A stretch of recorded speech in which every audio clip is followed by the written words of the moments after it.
For a closer look, I spoke to Charles Duelfer, a former leader of the Iraq Survey Group, which was the U.S. search team for weapons of mass destruction in Iraq. And I asked him if he thinks the U.S. will use force in Syria. I think they were certainly leaning in that direction. Certainly the momentum was in place before Damascus decided to accept the weapons inspectors, as was the case when Iraq was trying to put off an invasion or the use of force as they perceived it. Allowing in the UN weapons inspectors was a way of allowing process to kind of defer and perhaps diffuse momentum towards an outcome that they saw coming.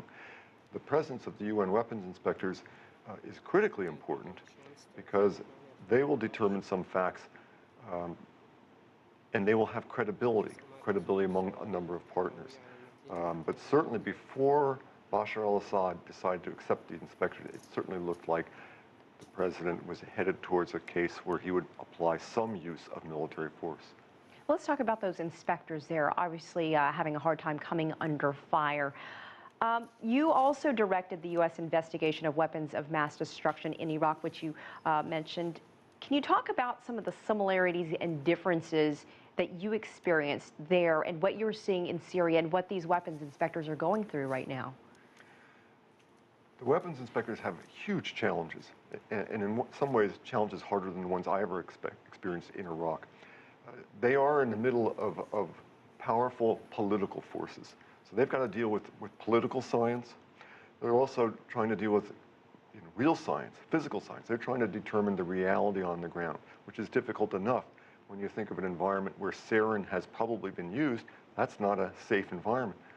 But what complicates it even further is there's an ongoing conflict. In the case of Iraq, when the weapons inspectors were there, it was in the presence of a ceasefire. And we were trying to establish whether Iraq was complying, and that was tough enough. But right now, those weapons inspectors are between powerful forces on the Security Council, they're between conflicting forces on the ground, and they're in a dangerous environment just chemically. So I have extreme sympathy for their position. We're looking at several governments around the world, especially Western governments, looking at how to react to what's happening in Syria. But it doesn't seem to have the support of its people. Let's take the United States.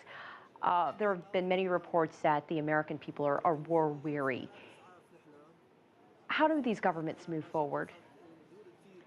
I think it's a fair assessment that the United States, after having spent a decade in over $1 trillion for whatever was accomplished in Iraq and Afghanistan, no one is interested in a new military operation that is going to consume an endless amount of energy and blood.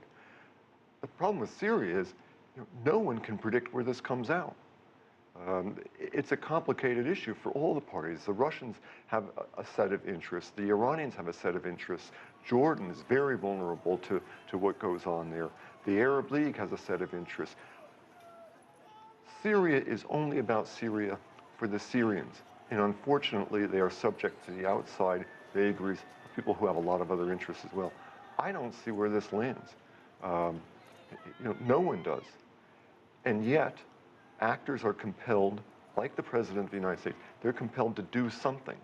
Domestic politics, says, the President must do something. You can't just do nothing. Look at the terrible humanitarian crisis, the price that these people are being forced to pay. There's a tremendous outcry. Someone should do something. But what?